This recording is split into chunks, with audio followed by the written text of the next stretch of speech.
So Sobat Mantri Fan Patrol, tadi habis mewawancarai beliau nih. Ini rumahnya gede banget kan, dan itu pintunya, pintu kosannya udah nggak tahu berapa pintu deh, udah nggak kehitung. Ini katanya yang suka bersih-bersihnya nih di sini. Tukang sapu saya. Tukang sapu ya. Iya. Tukang masak WC. Masak WC. Lumayan dibayarnya gede nih, dapat HP 2.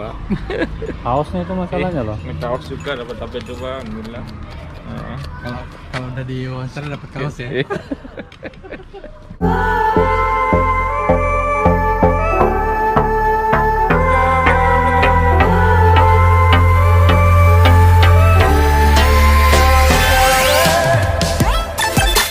Assalamualaikum warahmatullahi wabarakatuh, Sobat Mantri Fan Patrol. Kabarnya senang sekali bertemu lagi dengan sobat-sobat Mantri Fan Patrol di seluruh Indonesia dan insya Allah di negara belahan dunia lainnya juga. Ini saya senang banget karena hari ini saya berkunjung ke Utrecht. Jadi jangan dulu di Amsterdam ya, kita juga jalan-jalan. Nah sekarang berada di Utrecht bersama tuan rumahnya. Nanti beliau akan menceritakan perjalanan beliau dari daerah ya ke Belanda. Kang, silakan kenalan dulu sama teman-teman perawat nih di sana. Assalamualaikum warahmatullahi wabarakatuh. Nama Asep Arga Ekayanto. Lahir 11 Mei 1974 di Kuningan, Jawa Barat. Wow, dari Kuningan, Orang coy. Sunda. Kuningan. Jadi beliau ini yang punya Ciremai ya, Gunung Ciremai. Jadi kalau pariwisata sekarang lagi booming, itu ya dananya dari sini semua. Pendidikan terakhir apa Kang di Indonesia? Pendidikan terakhir SPK. SPK nya sama seperti saya SPK Indramayu. Nah kalau Kang Arga ini dari mana Kang? Cirebon. SPK Cirebon, SPK Depkes. Mungkin kalau angkatan tahun berapa sih lulusan? 9293. 9293. Itu pasti pada banyak kenal ya. Karena apa? Karena pokoknya sewilayah 3 itu, Cirebon, Indramayu, Majalengka, Kuningan, itu kayaknya udah gimana ya? Mantan penjahat. Udah banyak korban kan. Punya angkatan 93 itu pasti udah pada kenal ya sama beliau. Nah kita gali-gali terus pengalaman dulu kerja di rumah sakit mana waktu di sana?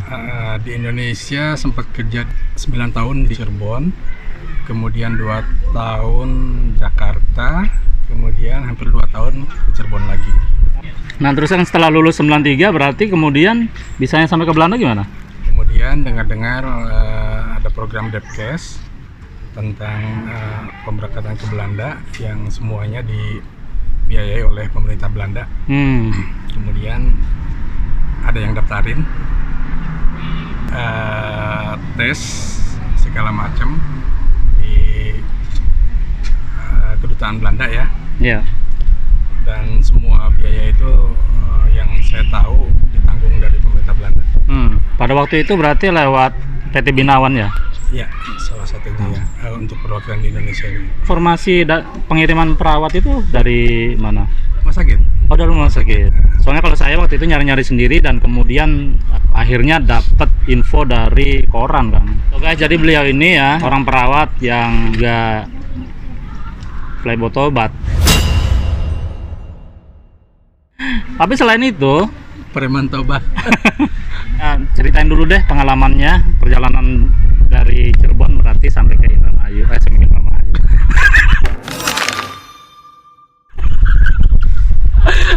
Awalnya dari Cirebon naik bus.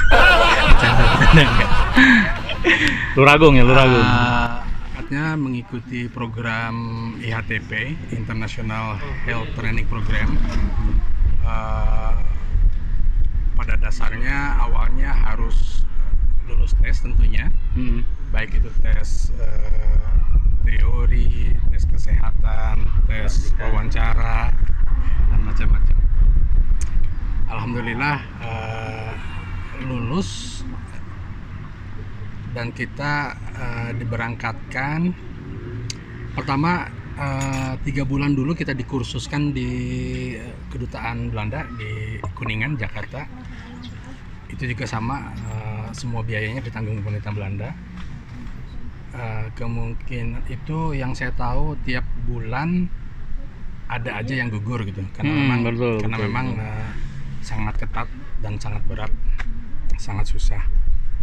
Alhamdulillah ya, berkat doa orang tua mungkin akhirnya lulus juga.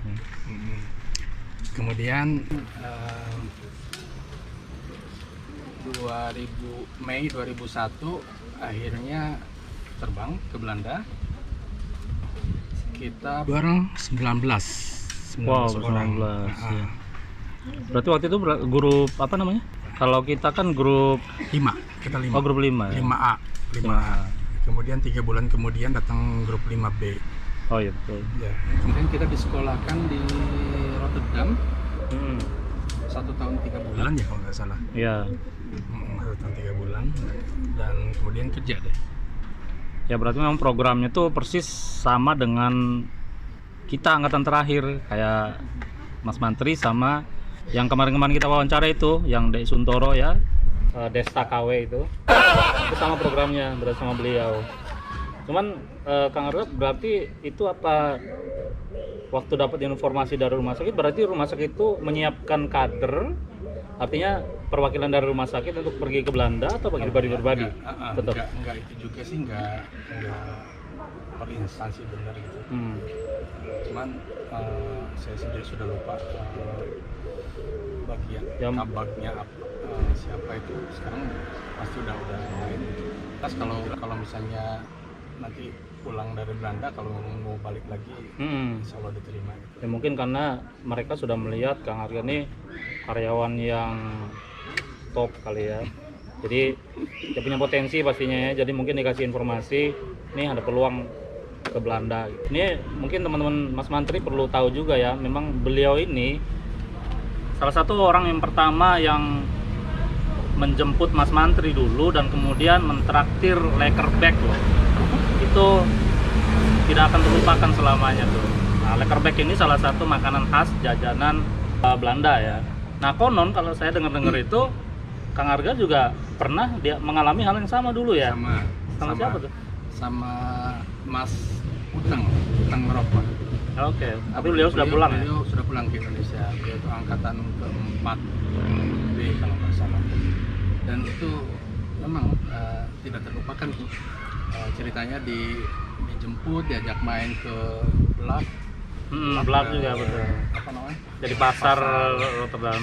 Itu dan ditraktir oleh kedua. Terasa nikmat sekali. Betul.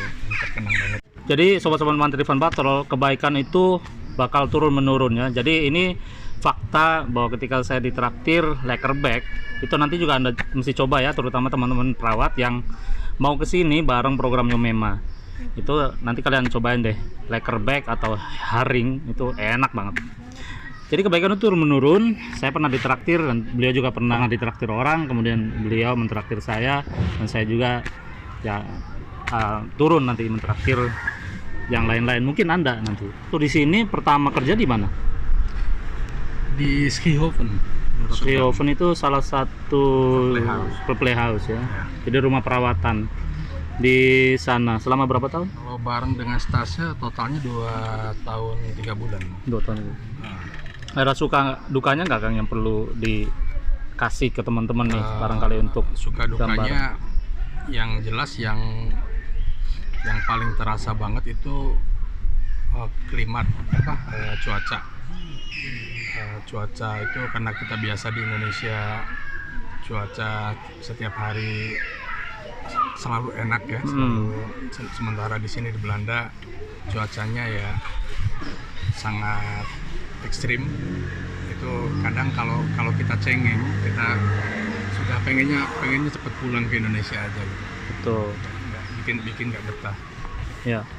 Kemudian yang kedua lasting itu pajak ya. Dan di awal-awal tentunya bahasa, pasti semua akan merasakan kalau kita bahasanya memang masih susah dan kita dituntut untuk segera bisa mungkin gitu ya, memang harus ekstra belajar, ekstra keras, ekstra. Ya Sobat Mantri ya, makanya di vlog-vlog sebelumnya Mas Mantri juga kasih beberapa penjelasan atau informasi tentang tantangan kerja di Belanda. Salah satunya tadi yang adalah bahasa, kemudian juga cuaca. Bahwa ya emang dua hal ini juga penting banget gitu. Dimana kita terbiasa hangat di Indonesia. Kemudian di sini misalnya harus kerja pagi jam 7 mesti di ruangan, dan kalau pada saat winter itu kan bisa sampai minus berapa gitu ya. Sementara kita harus menggawe sepeda. Jadi luar biasa banget. Nah, sekarang keluarga bagaimana, Kang? Keluarga, istri 1, Masih 1. kemudian anak 4. Ntar dulu, ini karena di belakang ada istrinya. Iya. Mungkin untuk ini nanti perlu wawancara tambahan. Sabar. Terus? Anak 4. Yang pertama Dewa, hampir 16 tahun nanti Oktober. Kemudian Mahesa 13 tahun bulan depan. Rafa 11 tahun nanti tanggal 22 ini. Kemudian si kecil Panji masih 2 tahun minggu kemarin ya. Nah, luar biasa saudara-saudara, ini Alhamdulillah. anak-anak beliau insya Allah soleh-soleha dan punya talenta-talenta yang luar biasa. Yang 2 laki-laki ini jago main bola ya, Kayak omnya. dan sempat dilirik sama FC Utrecht dan beberapa klub. Mungkin bisa ceritain Kang. Nah, di scouting sama FC Utrecht, Hmm. kemudian Ajax, dan ini Arnhem. Wow, luar biasa. Kita doakan ya, mudah-mudahan ini anak cucu perawat ini yang di Belanda, karena ini juga nanti jadi jadi kebanggaan perawat-perawat juga ya. Nanti siapa tahu Anda bisa melihat pemain bola di divisi utama Belanda dan itu anaknya beliau gitu, atau anaknya salah satu perawat yang ada di sini. Who knows, ya kan?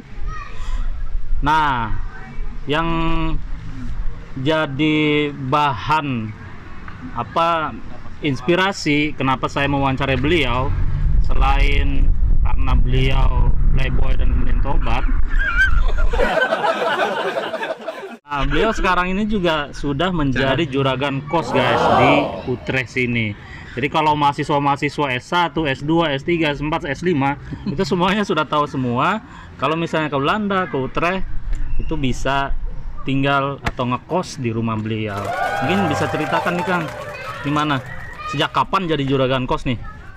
Soalnya pintunya udah nggak tahu, nggak hitung dari ujung sana sampai sana ini berapa pintu udah, masya Allah. Pintu WC, pintu dapur. Pertama ini Mas Mantri ini adik saya ya, jadi yang cuman beda nasib aja. nasib beliau bagus, terlalu bagus. Masya Allah. Jadi mohon maaf kalau kami suka bercanda. Kita sehari-hari suka bercanda gitu, relax. Soalnya gini, saya 2 tahun 3 bulan di Rotterdam, rumah dari Instelling, katakanlah dari yayasannya, Belanda. ada tempat kerja gitu. Kemudian pindah ke Amstelveen 8 tahun 9 tahunan. Itu kita di apartemen, bayar sendiri sih, tapi memang diusahakan dari Instelling. Dalam 3 bulan kita sudah dapat urgensi gitu. Urgensi itu ya percepatan lah. Jadi memang normalnya itu ketika misalnya kita ingin menyewa rumah dari perintah ya, itu harus menunggu sampai belasan tahun. Di Amsterdam itu sekitar 13-an tahun. Nah, jadi nanti kemudian ada kebijakan-kebijakan urgensi. Karena misalnya kerja di tempat yang jauh dari Den Haag ke Amsterdam misalnya bolak-balik. Nah, itu kebijakan-kebijakan itu dikasih dengan alasan-alasan yang sudah tertuang dalam kebijakan gitu. Kemudian waktu itu kita sudah punya anak 3, Dewa, Mahesa, dan Rafa, dan terutama Dewa dan Mahesa itu sudah beberapa tahun sudah agak gede gitu, sudah suka main bola. Jadi kalau di apartemen di lantai 7 main bola gitu, kayaknya ngobrol-ngobrol dengan istri sangat ideal kalau kita mempunyai rumah yang lantai dasar, di bawah punya taman, di belakang anak-anak bisa main bola gitu. Kemudian kita searching, maunya sih waktu itu kalau boleh jujur di Amstelveen. Kita sekitar 2,5 tahunan mencari. Hanya saja ternyata Amstelveen itu kota mahal sekali.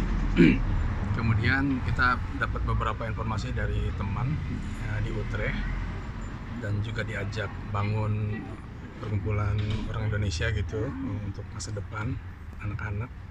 Akhirnya kita memutuskan di Utrecht, dan alhamdulillah pertama istri sih yang paling aktif mencari rumah itu lewat makelar, dan alhamdulillah dapat rumah ini. Dapat rumah di sini. Jadi mungkin biar teman-teman tahu kalau kita sebagai warga pendatang walaupun bukan warga negara Belanda, kita berhak untuk memiliki rumah di Belanda ini ya. Mungkin bisa dikasih penjelasan dulu bagaimana prosesnya. Susah nggak sih, atau ada semacam diskriminasi nggak, atau gimana? Enggak, yang saya tahu dan yang saya rasakan, nggak pernah merasa ada perbedaan gitu antara apakah kamu warga negara Belanda atau kamu enggak gitu. Resident permit ya, tapi unlimited terbatas, sama saja. Buktinya kita sama juga bisa beli rumah, dan aturan-aturannya juga tetap sama, nggak ada perbedaan. Jadi mudah-mudah saja ya. Mudah-mudah saja. Selama mungkin memiliki pekerjaan tetap, Ya, bayar pajak.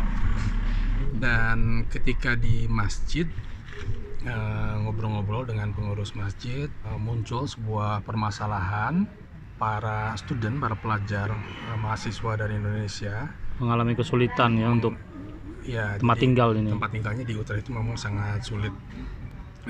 Katakanlah asrama pelajarannya itu terbatas sekali. Jadi ya boleh dibilang diminta juga, boleh dibilang juga ya 50-50 lah kita.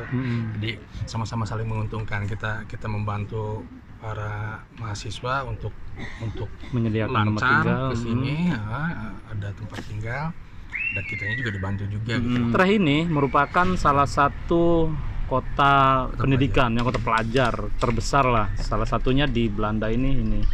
Kira-kira banyak mahasiswa yang ngambil jurusan apa? Awal-awal sih hukum, kemudian semakin kesini merata, matematika nyampur farmasi, ya semua. Manajemen internasional, hubungan internasional ya. Tapi yang saya tahu yang paling terkenalnya itu hukum. Ya alhamdulillah, dari semenjak April 2010 lah, semenjak beli rumah aja langsung. Masya Allah. Jadi kayaknya sudah beberapa kalau angkatan. Sekolah mah sudah meluluskan sudah banyak kalau doktor ya, yang sekarang sudah jadi orang-orang penting di Indonesia. Dan yaitu salah satunya berkat jasa beliau ya, menempatkan ruangan untuk mereka tinggal. Ini mungkin hal yang sepele, tapi ini tidak terasa deh ini. Waduh, semoga menjadi amal jariah ya. Dan ini beliau tinggalnya di wilayah Ondip namanya. Ondip, ya. Ini tempatnya dari Wesley Sneijder guys, ya kan ya? Ya. Wesley Sneijder, you know. Ini beliau tinggal di daerah sini. Ya, bagi yang suka bola pasti kenal. Ini lagi enak banget ini, sore menjelang malam ya. Iya, tadi kita habis jalan-jalan ke pantai, terus kemudian yang lihat sekeliling wilayah ini juga asik banget, kayak nyantai gitu. Dan apalagi sebenarnya kalau lagi banyak musim bola di TV ini rame banget ya. Rame. Karena fanatik banget nih wilayah sini. Gimana kalau ini Belanda masuk Euro atau Piala Dunia itu satu kompleks kampung orangnya semua. Betul. Penggila bola semua rata-rata orang Belanda. Kang, sebelum ngasih inspirasi buat teman-teman perawat, mungkin bisa ceritakan awal mula tobat ini bagaimana tuh waktu?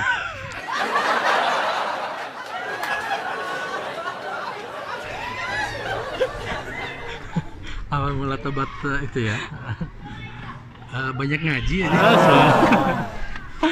Iya. Oke, berarti sekarang mungkin bisa kasih motivasi, inspirasi buat teman-teman perawat kan? Motivasinya seperti dari saya, bila mana kita mendapatkan sebuah tantangan atau kesempatan, maka tentunya harus dipikirkan ya, dan untung ruginya, tapi juga nggak ada salahnya kita jangan sungkan raih gitu. Karena memang berat, yang seperti saya rasakan, tinggal jauh dari kampung halaman, terutama dari orang tua ya, dari mama terutama, sangat berat sekali. Tapi prinsipnya di belahan bumi manapun, buminya Allah gitu. Subhanallah, luar biasa. Iya. So teman-teman perawat ya, pesan beliau ini sungguh menyentuh hati. Jadi dimanapun ini adalah bumi Allah. Jadi ya nggak usah sungkan-sungkan. Kalau misalnya ada kesempatan kalian ingin memperbaiki diri, ya kan, baik dari segi kesejahteraan mungkin ya, karena kita tahu lah kesejahteraan perawat Indonesia bagaimana gitu kan. Nah ketika misalnya ada kesempatan ini, sekarang misalnya ada Yomema nih atau Depkes ya, raih kesempatan ini. Walaupun nanti berat, perlu perjuangan pastinya. Iya. Tapi ya berat itu ya relatif ya, mungkin mau bagaimanapun pilihan, it's about choice. Ada lagi yang mau disampaikan kan? Itu aja. Itu aja ya. Sukses terus, Trifan Patrol. Terima kasih. So terima kasih buat yang sudah like, subscribe dan comments di channel Trifan Patrol ini. Mudah-mudahan informasi yang beliau sampaikan menjadi inspirasi, motivasi buat kalian semuanya. Dan jangan lupa video-video kita bakal menghadirkan teman-teman perawat yang sukses, inspiratif, motivatif. Dari kami, terima kasih. Assalamualaikum warahmatullahi wabarakatuh.